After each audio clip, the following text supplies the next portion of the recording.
Shoneez, congratulations on winning the Best Supervisor in the COVID Warrior Awards 2021. Well done. Thank you. You must be delighted. Super proud of myself, overwhelmed, so many feelings going through me. Sometimes you just can't explain exactly how it feels, and I don't think it sunk in as yet. It's still surreal for me. Oh, fantastic. Where were you? Were you at home with your family or where were you? I was at home with my family. Unfortunately, I could not be with my team members because we're all still working from home. I would have loved to have shared that moment with them also, but I got to be with all my special family members. And I think they were just more excited than I was because I went into shock most probably. Fantastic. Well, they can certainly be proud of you as you are of yourself. You know, usually when we have this award in the past, it hasn't been virtual and you would have had an opportunity to interact with some of the judges and get some feedback. So I thought I'd take the opportunity and just quickly give you some of the comments so that you can hear what it was. A really, really tough category. And for one, it excites me because I believe that, you know, the team leaders are the magic in the contact centers. And I always say you play such a critical role, you know, that bridge between agent and kind of your senior leadership. And if we get that right, that's when we really see, you know, true magic happen. So it was such a tightly contested category. As you know, we had 4 finalists, not 3, and then it was really touch and go in your category. So well done. But what really shone through in some of the comments that the judges made was that you were very committed, and what really came through was what they termed your heart-based leadership style. So I don't know if you've ever heard that or had that tag before. First time.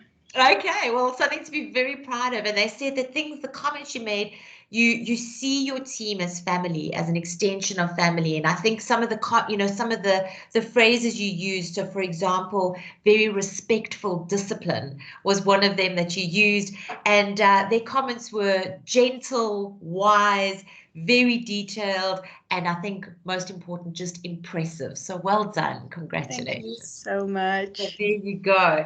So what we want to do is just also ask you 1 or 2 questions and just say, how do you plan on promoting the professionalism of the contact center industry moving forward? So you kind of have a platform now, and we're quite keen to see how you're going to use that.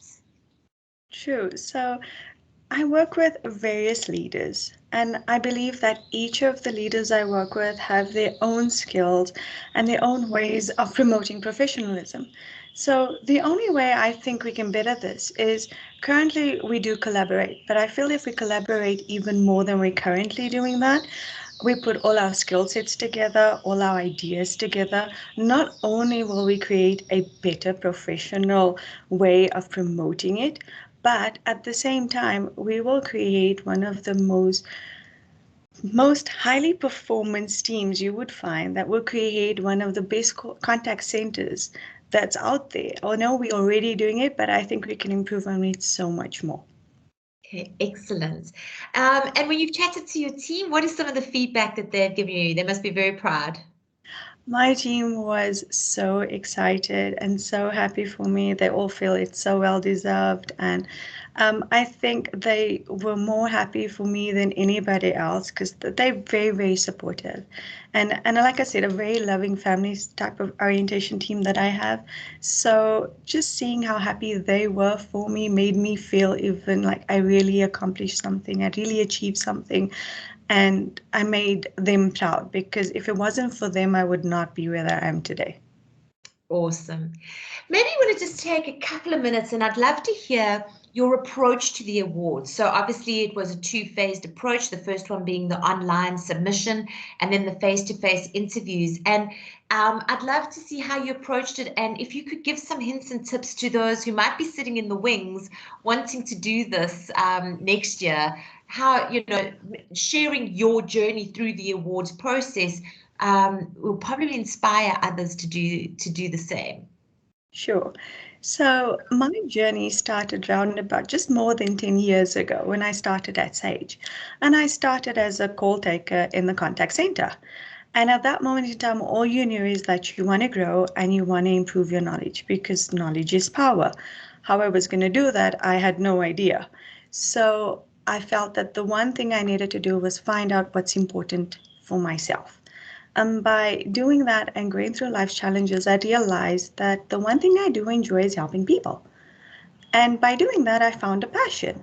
So I was growing and finding a passion, something I love doing. And with that, I improved. I went out and gained more knowledge, product knowledge. I had so much people I work with within the organization, from team members to managers, and I learned so much from them by asking questions and getting understanding of how things work. So you gain knowledge, product knowledge, you're gaining people as well as management skills, and you have your customers that help you also. And then you find this passion that you have. And by doing all those three things and using it over the years, I would feel that was one way that I used that as my journey and how I prepared for this awards. Okay, brilliant. And just talk us through, so did you find the questions challenging? So when you went through them, did it make you reflect? It definitely made me reflect because sometimes you do things and you just forget about it because it's something that comes naturally to you. So when you're answering these questions, you go back and you think, oh my word, these are all these things that I've done over this period. And when you actually sit and you look at it, you realize how much you've done and you never see it as being as much. It's just norm for yourself. Outstanding. And the interview process, any hints and tips that you'd give future contestants? Smile and stay as calm as possible and just be yourself and honest. Um, if you're honest about what you truly believe in and what you're passionate about, that will shine through and everybody will get to see that. But I would just say, do your best at it, be yourself. And that's the one thing that's most important. And that will take you far in life. Outstanding. Thank you so much for joining us today. And once again, just a huge well done, and keep shining, keep inspiring. And we look forward to future successes from you and your team. Thank you so much. I hope you have a lovely day further. Thank you. Okay, Shoneez. Bye now. Thanks. Bye.